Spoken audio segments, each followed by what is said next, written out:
Crystal Gaiden Origins. It's a game that I previewed just a mere week ago by playing through the first 2 levels in the demo that's available on Steam, and it left a very good impression on me. So thankfully, the developer Omnipunks reached out and sent me a key to check out the full game. So I decided to dive right in because of how much I enjoyed the demo. And while I don't normally start my reviews with my impressions, like right away, I usually save them towards the end. I do want to say that, oh my god, did I enjoy this game so much. The first thing that immediately caught my eye was that the first 2 levels have improvements from the demo that I just played a week ago. I don't know if the demo build was old or if they just looked at feedback from myself and other content creators that covered it, but they made some positive improvements, and that immediately always makes a good impression on me, because developers that are willing to listen to criticisms, even though criticism is not a dirty word, some take it as such and get offended by it. The best thing you can do with your game is listen and improve it, and they absolutely did that here.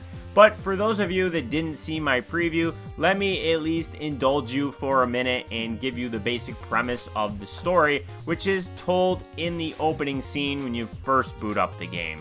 You basically play as a rogue warrior that's going to fight through a bunch of different environment types, and you're uncovering a conspiracy that is basically upending your world a bit.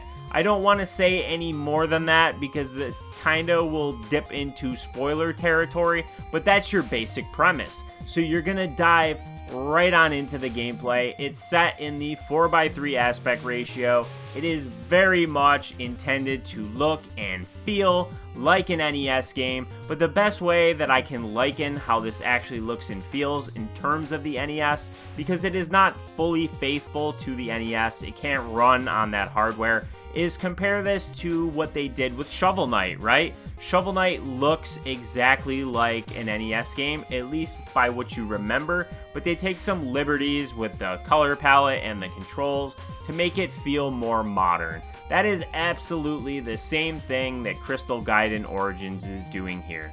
You have a basic attack, which is very similar to the NES game Shatterhand, if you've ever played that one. Absolutely fantastic, side-scrolling, beat 'em up. Highly recommended if you haven't played it. Definitely check it out. I love that one. And then additionally, there are sub-weapons, and it's divided up into various levels and environments similar to Ninja Gaiden. So that's the bulk of the inspirations. So in terms of the games that it draws its inspiration from, I can see and feel all of it, and they're all games that I really love, so it comes as no surprise to me that I enjoyed this game. The pixel art is masterfully done and very pleasant to look at. Everything stands out that should, whether it be a hazard or an enemy or whatever the case may be. I never felt like I was getting hit by projectiles I didn't see coming, which is a pitfall that a lot of games fall into, where they make it so it kind of hides in the background a bit and feels cheap. The game controls really great, and it does utilize more than just a few buttons like the NES would, so that's another area where they're taking a more modern approach. You have a ground slide, you have a fury attack you can do by holding one of the triggers. It is more of a modern game, just set with an NES style aesthetic. Now, playing through each of the levels, oh my god, there is so much variety to the enemy designs, the hazards, and especially the boss fights, which come in the 3rd level of each act. The game is divided up into 6 total acts, and each one has 3 levels, 2 being action platformer levels, and then the 3rd always being the boss fight.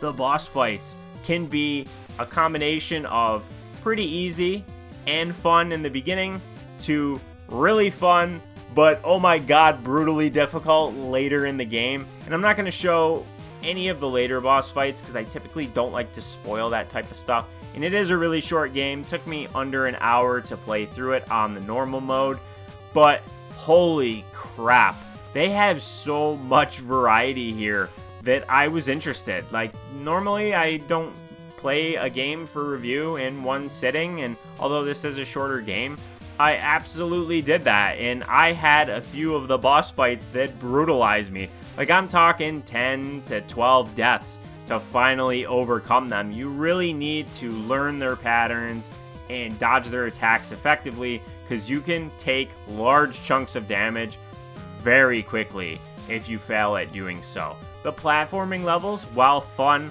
I felt like were mostly pretty easy. There are plentiful checkpoints on normal difficulty, health pickups, lots of different sub-weapons to tinker with, and plenty of ammunition for those.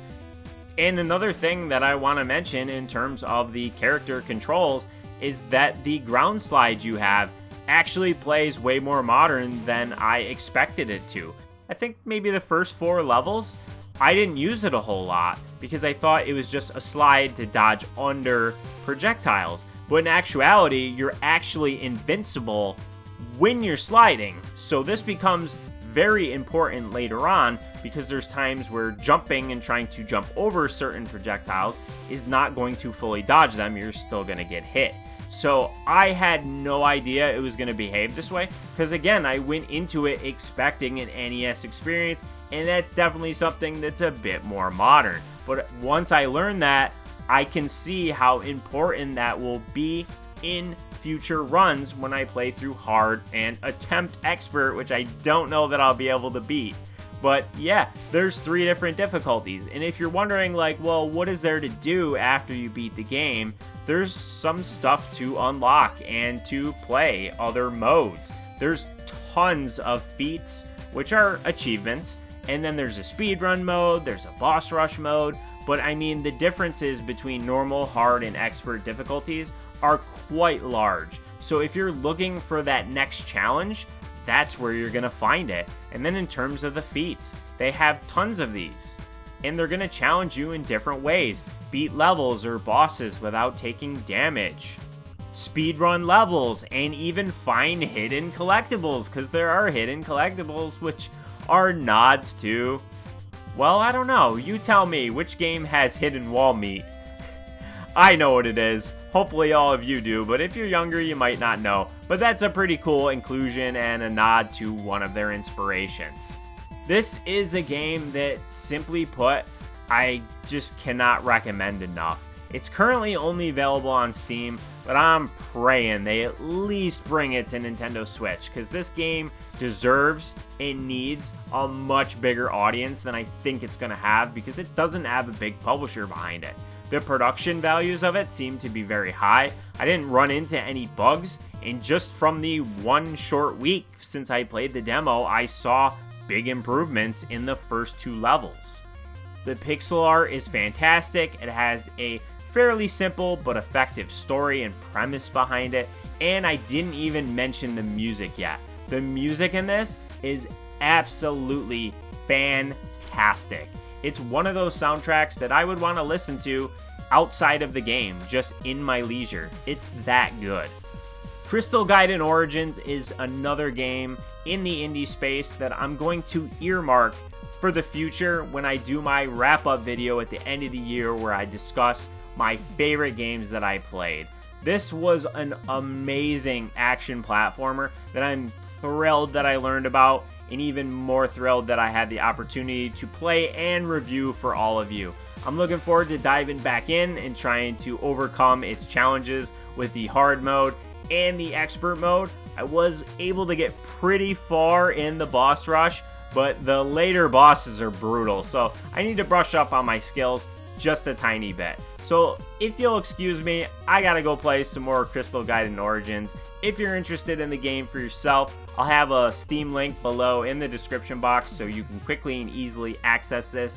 Show these devs some love. I can tell a lot of effort went into the development of this. It really shows in the quality of the game. I had so much fun with it.